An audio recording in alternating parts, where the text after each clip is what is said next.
Break के बाद आपका स्वागत है। हम समाधान में यहाँ पर एक बिग डिबेट में जानने की कोशिश कर रहे हैं कि आखिरकार सरकार ने जो आर्थिक कदम आगे बढ़ाए हैं सुधार को लेकर, क्या उसका अनुकूल असर देश की अर्थव्यवस्था पर पड़ने जा रहा है। हाल के घटनाक्रम पर अगर नजर डालें तो विश्व की कुछ जानी मानी रेटिंग एजेंसी ने भारत की रेटिंग को कम कर दिया। जैसे ही एफडीआई को लेकर फैसला सरकार ने लिया तो उसके कुछ दिनों बाद आईएमएफ ने भारत की जो ग्रोथ फोरकास्ट है उसको भी कम कर दिया। सवाल ये उठ रहा है कि आखिरकार फिर क्या भारत की जो सरकार है वो रेटिंग एजेंसी से खौफजदा है, या उनका जो प्रेशर है उसके चलते भी कहीं ना कहीं पॉलिसीज लेते वक्त वो उन सब बातों को अपने ध्यान में रखते हैं, या फिर उन सब चीजों को देखकर जल्दबाजी करते हैं। बजरंग मुनि जी, मेरा सवाल ये है कि क्या ऐसा दिख रहा है कि जिस तरह से बाहर की जो रेटिंग एजेंसीज है उनका प्रेशर सरकार के ऊपर है, लगातार भारत की जो रेटिंग है वो गिरती जा रही है, इस वजह से सरकार भी थोड़ा भयभीत है और इसलिए आनंद फानंद में उन्होंने कुछ कड़े फैसले लिए। हमको सारी दुनिया को देख करके तो चलना ही पड़ेगा, क्योंकि हम अभी भारत इस तरह अमेरिका नहीं बन गया है और चीन नहीं बन गया है कि सारी दुनिया कुछ भी कहे मैं तो अपने हिसाब से चलूंगा। जब हम उतने ताकतवर हो जाएंगे तो हो सकता है कि हम स्वतंत्र फैसले लेने लग गए, लेकिन वर्तमान समय में लेकिन वर्तमान समय में मेरा ये कहना है कि आज का विषय ये है कि राज्य नियंत्रित अर्थव्यवस्था अच्छी है या बाजार नियंत्रित अर्थव्यवस्था अच्छी है। तो मेरे हिसाब से राज्य नियंत्रित अर्थव्यवस्था ने सन 1991 तक भारत का भट्टा बैठा दिया, काला धन बना और जो भी हुआ सब कुछ हुआ, गरीब अमीर का अंतर बढ़ा, सब बढ़ा। जब राज्य नियंत्रित अर्थव्यवस्था को कमजोर करके बाजार नियंत्रित अर्थव्यवस्था की तरफ झुकाया गया तो काफी कुछ परिवर्तन आए। पर उसके कुछ साइड इफेक्ट्स भी हैं, उसके कुछ साइड इफेक्ट्स भी हैं, फिर जी हैं उसके साइड इफेक्ट, क्योंकि प्लस माइनस दोनों होता है। एक का हमने माइनस देखा था 1991 तक। अब फिर से जब थोड़ी सी अर्थव्यवस्था संभलने लगी अभी 91 के बाद, तो राजनेताओं को फिर खुजली हुई, फिर उन्होंने बाजार नियंत्रित अर्थव्यवस्था पर नियंत्रण करके राज्य नियंत्रित अर्थव्यवस्था बनानी शुरू कर दी।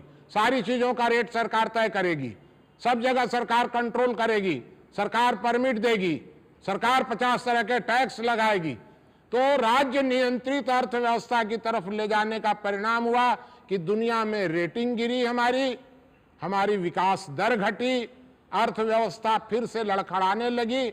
राज्य नियंत्रित अर्थव्यवस्था हमेशा घातक होती है जी, यानी कि सिद्धांत पर चलने की जरूरत जी, यानी जो मार्केट कंट्रोल इकोनॉमी है उसके पक्ष में भी कुछ यहाँ पर बातें सामने आ रही हैं, लेकिन सवाल यहाँ पर जस के तस बने हुए हैं, उनका जवाब भी हम यहाँ पर लेने की कोशिश लगातार कर रहे हैं। एक सवाल जी सज्जन पूछना चाहते हैं। जी, जिंदल जी ने कहा है तेल, गैस, पेट्रोल ये बहुत जरूरी है हमारे लिए। आज स्थिति ऐसी है कि अंतर्राष्ट्रीय स्तर पर 20 रुपए जो बताया गया है प्रति व्यक्ति आय है, 900 रुपए के सिलेंडर में 30 रुपए रोज का सिलेंडर का खर्चा है। गैस तो जलती है परंतु उस पर कुछ पकता नहीं, और एफडीआई आएगी तो शायद गैस भी ना जले। अगर हम इसके अंदर सुधार कर रहे हैं, सुधार करेंगे, इससे बात नहीं बनेगी, सुधार करने से सुधार बनेगी, होगा तभी बात बनेगी, ऐसे बातें करने से कुछ नहीं होगा। प्रॉब्लम यह है कि हमारे यहाँ इकोनॉमिक्स सरकार समझा नहीं पाई है, बहुत लोग इकोनॉमिक्स समझते नहीं है, बहुत से लोग ऐसे हैं जो इकोनॉमिक्स समझते नहीं है, बिना समझे उस पर कमेंट करना चाहते हैं।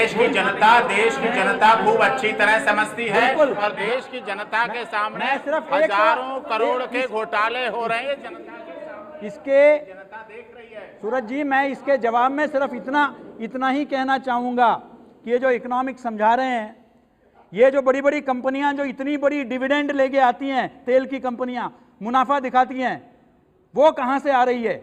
इतना जबरदस्त टैक्स हो रहा है, टैक्स ऑयल पर, पेट्रोल पर, डीजल पर, जो इंपोर्टेड क्रूड ऑयल पर है, उसका जवाब। तीसरा, हमारा ये पूरा पेट्रोलियम इंपोर्ट का खर्चा आधा हो जाता अगर ईरान का वो जो गैस पाइपलाइन आ जाता।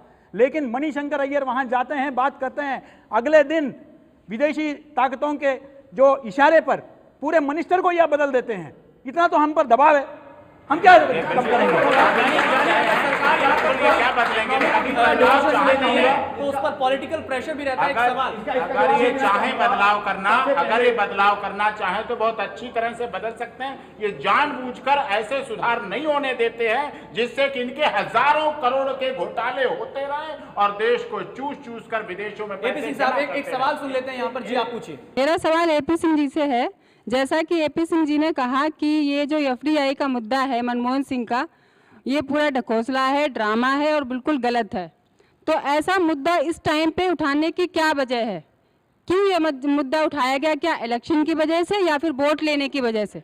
ये इसलिए उठाया गया है क्योंकि इस समय देश में हजारों करोड़ के सैकड़ों घोटाले सामने हैं। सारे राजनेताओं की पूरी तरह से कलई खुल चुकी है। भ्रष्टाचार सबके सामने दिख रहा है। विदेशों में काला धन जमा है, उसको लाने की कोई भी बात नहीं करता है। संसद में कोई भी इस तरह की बात नहीं करता है। सीधे संसद बनी है लोगों की, संसद लोगों के लिए, जनता का शासन जनता के द्वारा जनता के लिए। लेकिन ये सांसद वहां जाते हैं और वो काम करते हैं कि हमें हमारे घोटाले करके हम किस तरह से विदेशों में जमा करें, और ये इसी तरह से करते रहेंगे और 2014 के चुनाव के लिए पूरी तरह से पैसा इकट्ठा कर लेंगे। और जनता, इस देश की सबसे बड़ी विडंबना है कि इस देश की जनता भोली भाली है, जो इनके चाचा मामा ताऊ दादा नाना कहने पर और वोटों के समय 1500 रुपए बांट देने पर, बोतल बांट देने पर, बोटी बांट देने पर और खरीद लेने पर वो बिक जाती है और फिर इन भ्रष्टाचारियों को संसद में पहुंचा देती है और 5 साल तक ये सरकार फिर से गुलाम बना देती है देश को, और फिर वही विदेशी सौदे होने लगते हैं और देश। एपी सिंह साहब, एक और सवाल जी, आपका सवाल किससे? और मैं राजस्थान से हूँ। आपने कहा कि एफडीआई से आप समर्थन है। आपने कहा कि आईटी के क्षेत्र में हमारे हिंदुस्तान के अमेरिका तक डंका बजाते हैं। अमेरिका में डंका बज गया तो हमारा समझ लो विश्व में डंका बज गया। आपने कहा कि सप्लाई चेन, वो लोग आ रहे हैं, सप्लाई चेन से आपको प्रॉफिट होगा। सप्लाई चेन आईटी में हम डंका बजाते हैं और सप्लाई चेन हमें आप सिखा रहे हो। और फिर आप एक बात और कहा कि आप लोगों को अभी इकोनॉमिक समझ में नहीं आई। हमें इकोनॉमिक समझ में कैसे नहीं आ रही? कल इन्होंने वित्त मंत्री साहब ने कहा है कि 9% 1 करोड़ गैस के सिलेंडर ब्लैक में बिकते हैं। क्या ये घोटाला नहीं है? सरकार नीति क्या बनाती है? क्या ये घोटाला नहीं है? 1 करोड़ सिलेंडर बुक नहीं कराते और वो ब्लैक में बिक जाते हैं। उसकी सब्सिडी कहां जा रही है? मैं आपके तीनों प्रश्नों का आंसर देना चाहूंगा। सबसे पहली बात, आईटी में हमारा डंका बजा हुआ है, यूएस में, यूरोप में, इसमें कोई शक नहीं है, देता है और आज हमारे लिए बहुत बड़ा फॉरेक्स अर्नर है आईटी। इसके बारे में तो कोई दो राय हो नहीं सकती। जहाँ तक सप्लाई चेन मैनेजमेंट की है, मेरा जो डायरेक्ट बात थी वो लॉजिस्टिक्स से, वेयर हाउसेज से, कोल्ड स्टोरेज से थी। इस चीज़ का डेटा है जो कहीं से भी आप चेक कर सकते हैं। 25 से 30% फूड ग्रेन हमारे यहाँ वेस्ट हो जाता है। क्या कोई इसके हित में है कि हमारा खाने का सामान, हमारा अनाज जो है वेस्ट हो जाए, हमारा गेहूं, चावल, फल, सब्जियां नष्ट हो जाए? इस चीज़ का कोई समर्थन करता है क्या आप में से?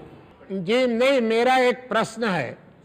सब लोग बार बार कह रहे हैं कि डीजल पेट्रोल पर से टैक्स हटना चाहिए, गैस पर गैस का दाम घटना चाहिए।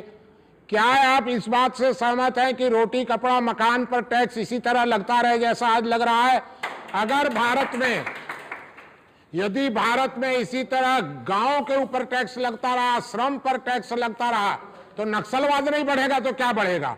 आप लोग बीच के लोग, मध्यम क्लास के लोग, अपर क्लास के लोग मोटे होते रहें, पैसा कमाते रहें और मजदूर बेचारा उसका खून चूसते रहें, ये इकोनॉमी नहीं चल सकती है। यानी कि और सरकार को इसलिए अगर फैसले लेने आप लोगों ने सबने, मेरा प्रश्न है, जो अर्थव्यवस्था है उसे समझाना भी होगा, कन्विंस करना होगा जनता को, तभी जाकर। मेरा प्रश्न है कि साइकिल पर टैक्स लगे और रसोई गैस को सब्सिडी दी जाए तो नक्सलवाद आएगा? जी, यानी कि सरकार के फैसलों के पक्ष में भी कुछ लोग हैं और साथ ही विपक्ष में भी, लेकिन जरूरी यह है कि जो सरकार अर्थव्यवस्था की बात कहकर फैसले ले रही है, जनता को भी कॉन्फिडेंस में ले, उसे भी विश्वास में ले और तब जाकर इन आर्थिक सुधारों की तरफ आगे बढ़े। एक छोटे से ब्रेक के लिए यहां पर रुक रहे हैं, लेकिन यहां पर बहुत सारे सवाल हैं जिनके जवाब हमारे मेहमानों को देने हैं। कई सवाल यहां पर उठ रहे हैं, वो हम सुनेंगे एक छोटे से ब्रेक के बाद फौरन लौटते हैं।